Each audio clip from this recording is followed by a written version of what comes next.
Hi guys, pretty random way to introduce this video as I'm filling up the horse waters, but I thought I would just do a little intro here. I have been meaning to do this video for so long. Hi Bloom! Naughty boy kept getting out today.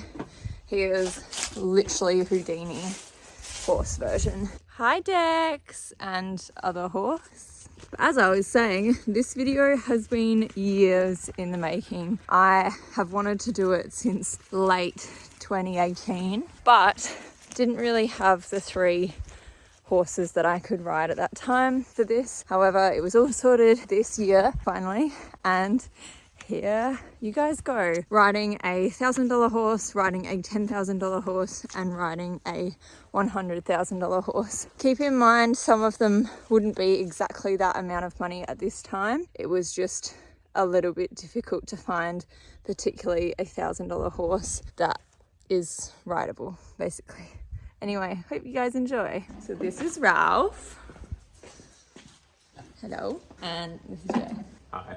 You might have seen him before. I can't remember if you were in one of my videos maybe at some stage. Not sure.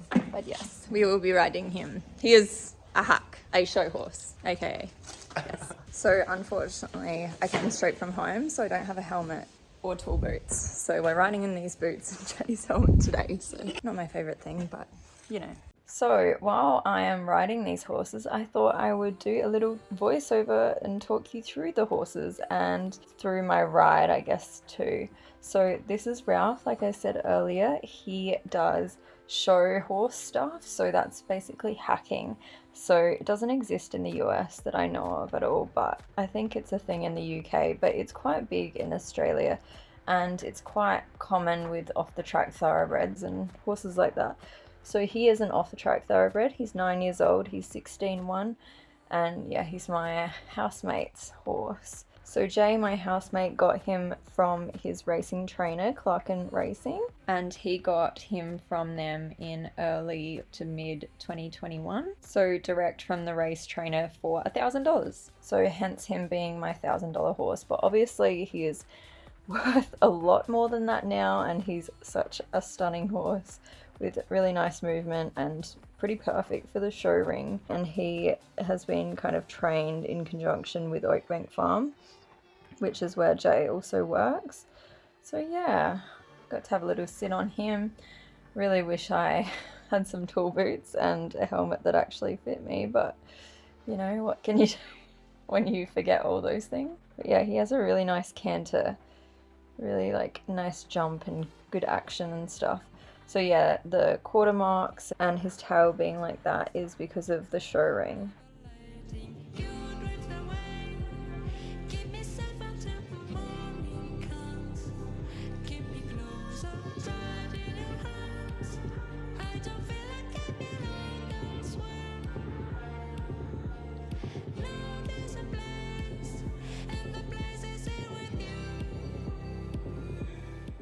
So this way, as you can probably tell, I was not as coordinated riding his canter, which I think is more of a me thing. Like, I struggle with cantering right a little bit more just with my body, and I think that was also maybe his bad side a little bit too.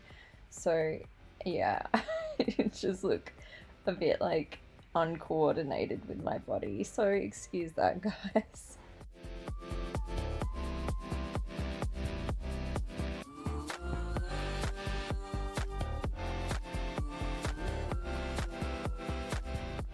So this is the second horse that I got to ride. His name is Parker, and he is also an off the track, but he has had a lot more schooling and he is, I think, a bit older than Ralph. So he's also a bit smaller, as you can probably tell. I think he's only like 15'2", I think she said. And he's owned by Eleanor Penny, who is, funnily enough, actually the girl that has been in one of my videos as well too. And that was the Subscriber Rides My Horse, which I did a number of years ago, and I think she was actually 12 when we filmed that. But yeah, she's a bit older now and she's doing really well in eventing, and I think this horse Parker is actually doing EVA 95 now. And Eleanor also gets a lot of lessons with my old trainer Megan Jones, so he was very similar to how a lot of my horses go, because I was coached by Megan for a number of years, and so it was nice. I felt like at home on him, and he has like such a nice way of going and just holds the contact really nicely.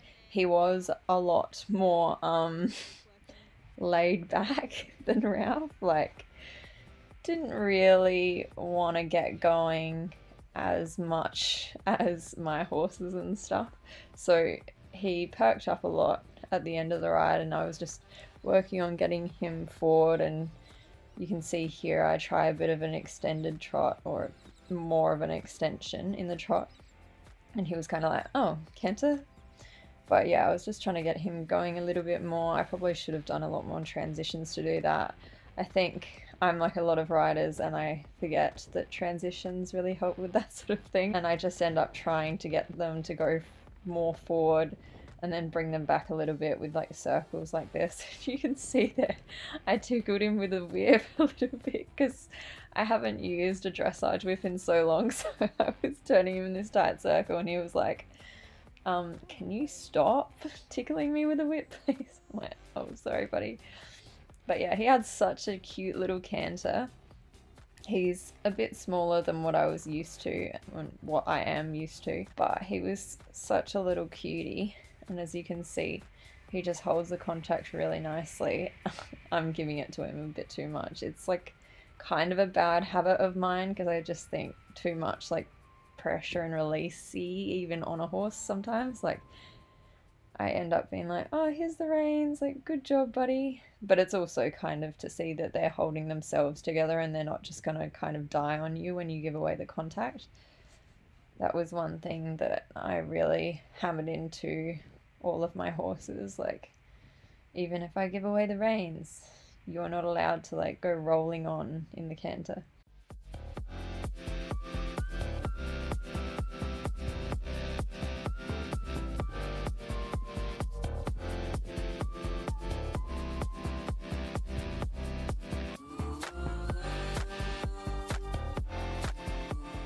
So after the canter, as you can probably tell, he's perked up a little bit and he's traveling really nicely now. Such a nice trot. And then I just ended up playing with a little bit of leg yielding and stuff. And then we put out a little fence for him to jump.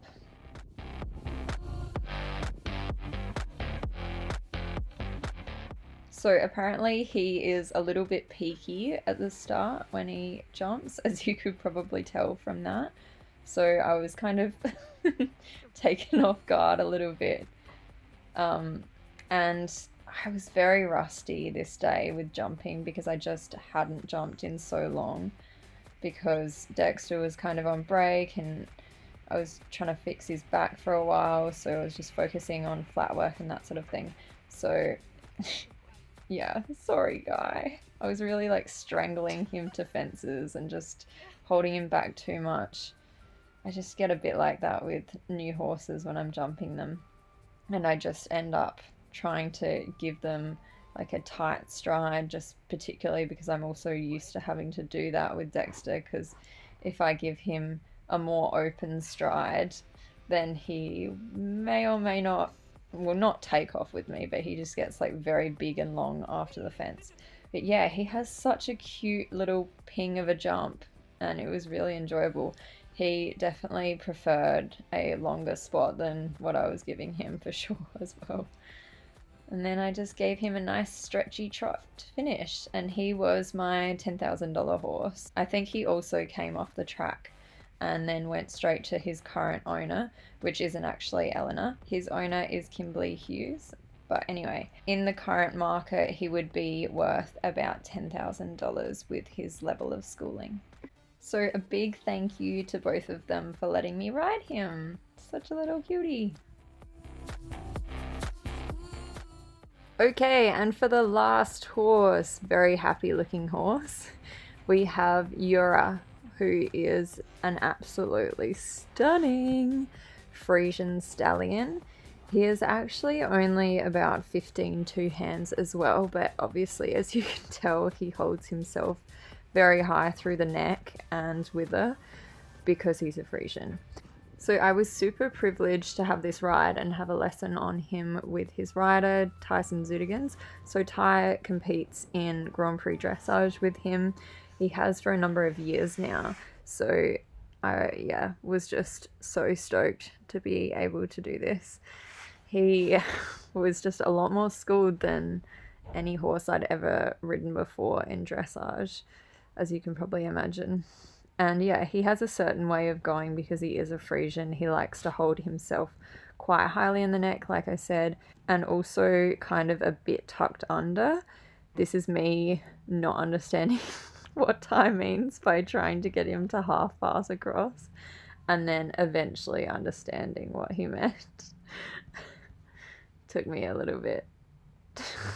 But anyway, as I was saying before, he also likes quite naturally holding himself a bit behind the vertical. It's often the case with Friesians and horses sort of built like that because they've got such like a big neck and they just like, I don't know, rolling over and just having themselves a little bit too tucked in.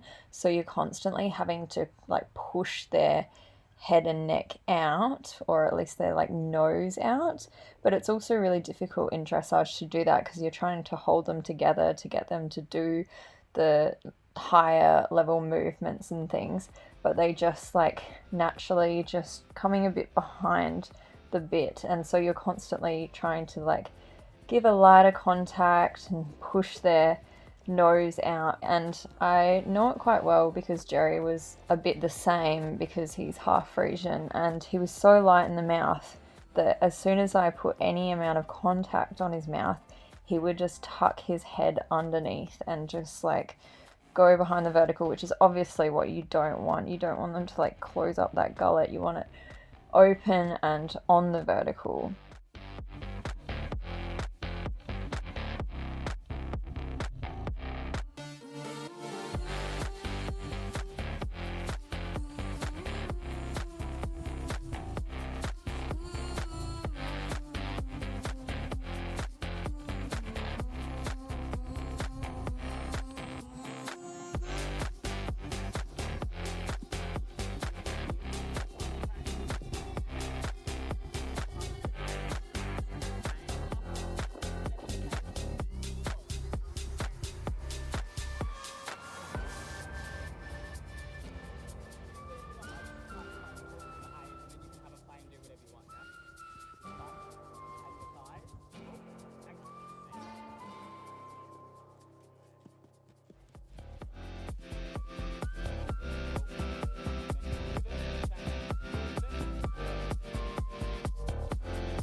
Okay, so here is me trying a couple of pirouettes with him. You can really see where I struggle.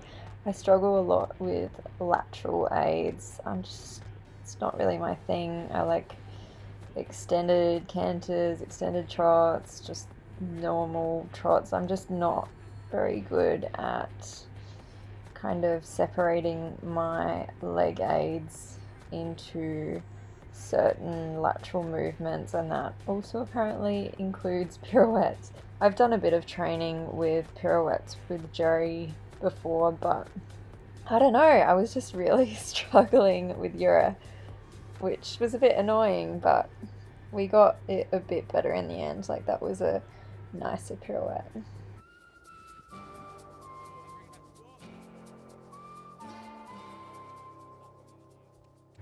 And then after a little bit of a walk break, we got to doing the really fun stuff, which I have never truly ever done before. So we were doing a bit of passage and then a little bit of piaffe. I found it so much fun, not gonna lie. I just am looking back at these videos though, and I'm like, oh, for the love of God, shorten your reins, gal, shorten your reins. Your little Pat, such a good boy. And then, oh, I love this so much. Nice little piaffe. Like a nice piaffe just needs to be a little bit more active and obviously on the spot a little bit more. But yeah, it was just like an aid that I've just never done it before. And then into a passage and trying to like get him to release his neck a bit and stop becoming so behind the vertical. Yeah, trot, trot, trot. He's so cute. I love him. And then into a piaffe again. Yeah, as you can see, I'm just not very good at getting like passage, piaffe transitions very well. Like I have to do a little bit of a walk step before transitioning, apparently.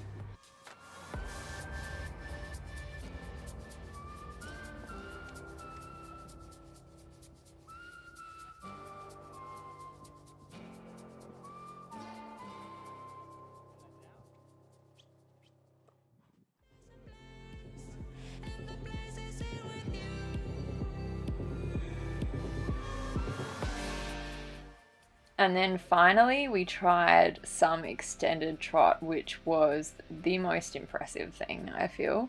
But oh my god, I have never had to grip with my thighs like that ever in my life of riding. I was blown away by the spring that you have to sit on when a horse does an extended trot like that.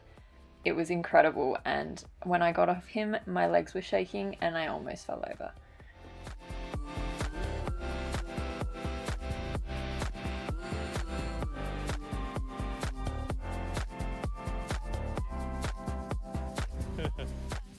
So yeah, Yura is my $100,000 horse, and I think he actually is still for sale currently for $99,000, or at least he was a couple of months ago. I'm not sure if he's off the market now, but yeah, if you're looking for a Frisian stallion, he's your bet. He's bloody gorgeous.